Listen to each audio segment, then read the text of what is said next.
I want to talk about fathers. The fathers who stayed silent, were maybe absent or complicit. When we talk about growing up with a narcissistic or emotionally immature mother, there's a figure who almost always appears in the story, but they are standing slightly to the side, never quite in focus. The father. Sometimes he was the one who made it bearable, the parent who counterbalanced what was happening, and sometimes he was simply not there. Sometimes, and this is the one I want to spend the most time on today because it causes the most confusion and the longest lasting damage, he was there. He saw what was happening. He understood on some level what his child was living inside. And he said nothing, and he did nothing. He chose over and over again to protect the peace rather than protect you, his child. That father is the hardest one to talk about because he was not cruel. He may have been loving in his own way, and he may have been the parent you felt closer to, the one you went to when things got bad, and his approval felt warmer and more reachable than your mother's. But at the same time, he still left you alone in it. So this video is about different versions of the father, mostly about the last one, because one wound he leaves is one that takes years to name and longer, even longer to grieve. Let me start with the version that offered something real, because it deserves to be named before we move into the harder versions. So the buffer father is the parent who consciously or maybe subconsciously positioned himself between his child and the emotional chaos of the other parent. He may have done this through humor, maybe redirection, taking you out for a drive at the moment when things were about to escalate. Or maybe he did give you quiet affirmation, finding moments to tell you that you were seen, that you were good, that what was happening was not your fault. He may not have confronted what was happening directly. He may not have named it and protected you from it fully, but his presence created sort of a pocket of safety, a place where you could breathe for a moment. In attachment theory, we would say he functioned as a secondary attachment figure, not able to fully repair what the primary attachment relationship was doing, but able to provide enough of a corrective experience that your internal working model of relationships was not entirely organized around fear or performance. If you had this father, you likely carry something that daughters without him do not always have, a sense that you are capable of being loved without earning it. He saw you as worth seeing. And of course, it is a significant protection against the long-term effects of growing up with an emotionally immature or narcissistic mother. But even this father has a shadow, because if he buffered without ever naming what he was buffering you against, you may have grown up with a strange feeling, a sense that something was wrong, but no framework for understanding what was wrong.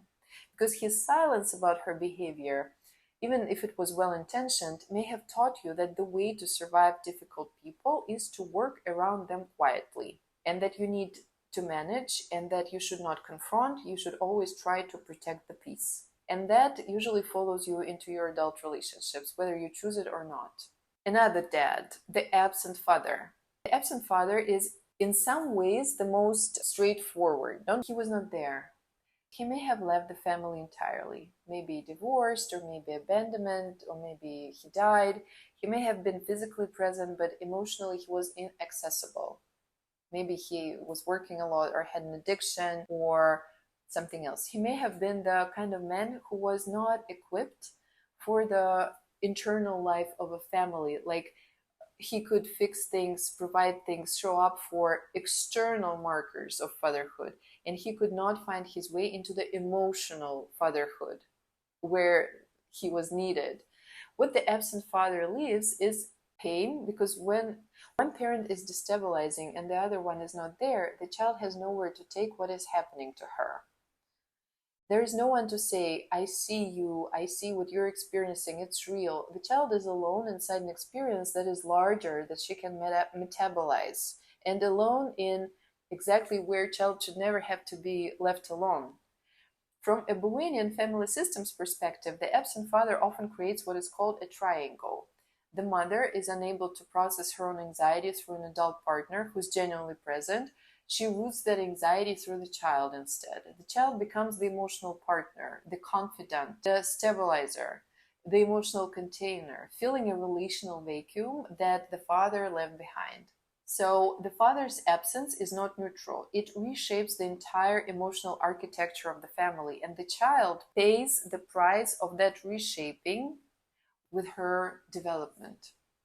Now the complicit father, the one who saw and said nothing, the one that takes the longest to talk about. The complicit father was present, he saw, and he chose consistently to look the other way.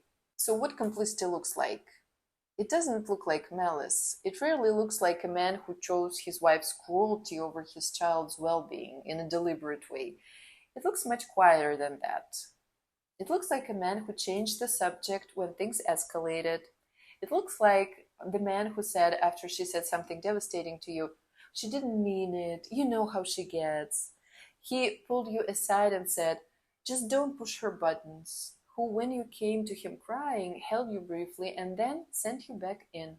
He loved you, and his love never, ever protected you.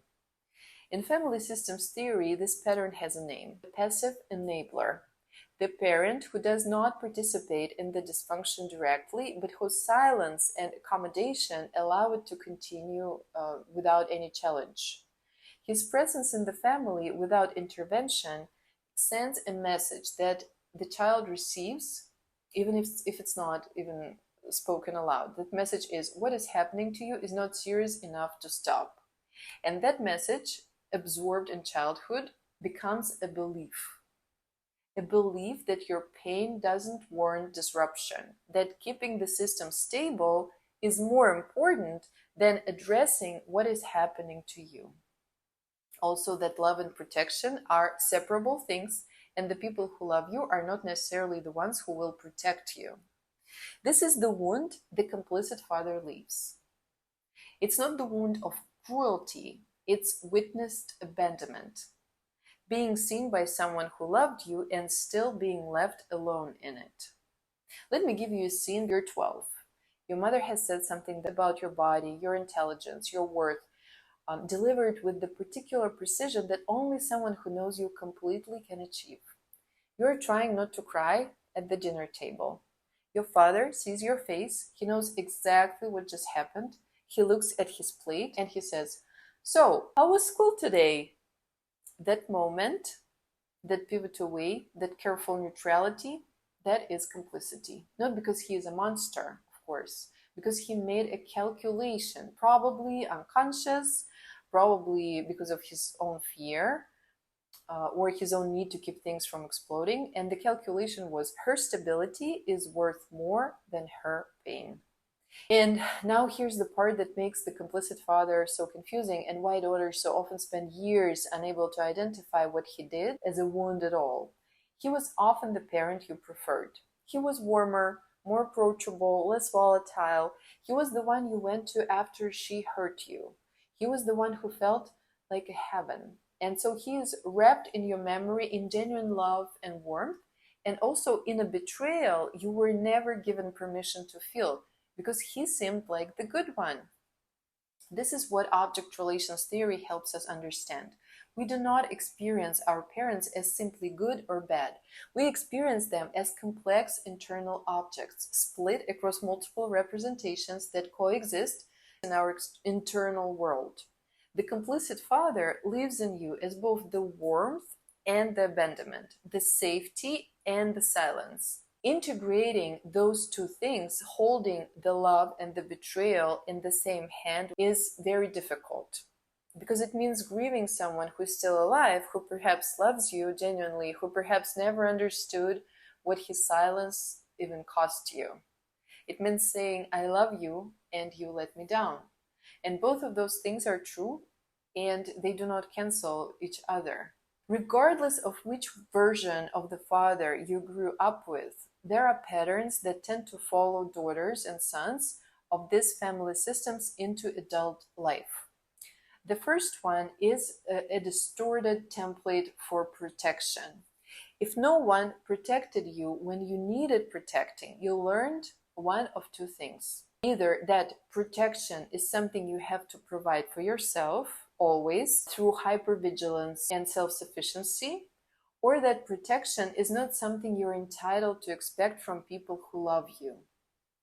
Both of those beliefs shape the relationships you build as an adult. They shape who you choose, what you tolerate, and how quickly you explain away behavior that is harming you. The second is a complicated relationship with male approval. For daughters especially, the complicit or absent father often leaves behind that unresolved hunger for the witnessing he never provided, the experience of being truly seen and validated by a male figure. Not romantically, I mean fundamentally in terms of worth. And that absence tends to organize itself around later relationships in ways that are very difficult to trace because the original source is rarely examined. And the third is what I would call loyalty confusion. Children of these family systems often spend years protecting the complicit father's image internally and in conversation because he felt like a safe parent. Acknowledging his failure feels like a betrayal of the one relationship that really offered something, and it feels subconsciously like losing the last safety in a childhood that did not have many safety people and safety figures. And so that complicity goes unnamed and gets folded into that general sense that childhood was complicated, that parents are imperfect, that it was not even that bad, it was good. And the wound stays intact, doing its work underneath the surface in your adult life. How do we heal from all that? Healing in relation to the father begins with the same movement as healing in relation to the mother, with naming, with allowing yourself to say, he saw and he did not act. That was real. That cost me something. I am allowed to feel the weight of that without it meaning I do not love him, without it meaning his love for me was false. It was not. It was true. For those who had the buffer father, healing often involves recognizing the mixed gift he gave you, the protection that was real and the silence that was also real, and separating your gratitude from your grief. For those who had the absent father, healing involves mourning the witnessing that never happened, the parent who was not there to say, I see what you're living inside, and it is too much for a child to carry alone. And for those who had the complicit father, the one who loved you and left you alone in it, healing involves most delicate integration, recognition that love and protection are not the same thing, that a person can love you and still fail you in ways that matter, that holding someone accountable in your own interior does not require hating them or cutting them off or rewriting the whole story. It requires telling the truth about what happened, first of all to yourself, and then perhaps in whatever form it feels safe to someone who can hold it with you. Because that is what your father was supposed to do once, hold the truth of your experience alongside you. And it is not late to find that, because you can, in a trusted relationship, witness yourself the way he never did. You realize that you deserve to be seen, you deserve to be seen now, and that has never once depended on whether he was capable of doing it or not. The father in these family systems is never a simple figure. He's a buffer or a ghost or a man who loved you and unfortunately looked away. And often he's some complicated mixture of all three, depending on the day or the year. What matters is not reaching any verdict about him. What matters is understanding what his presence or absence or silence shaped in you and beginning carefully to reshape it on your own terms. If this landed for you, the earlier videos in this series on the emotional container, on grieving a mother who is still alive, and on daughters who became high achievers will give you the fuller picture of what gets built inside children raised in these relational systems. Let me know if something shifted for you thinking about your father. Leave a word in the comments. Take care.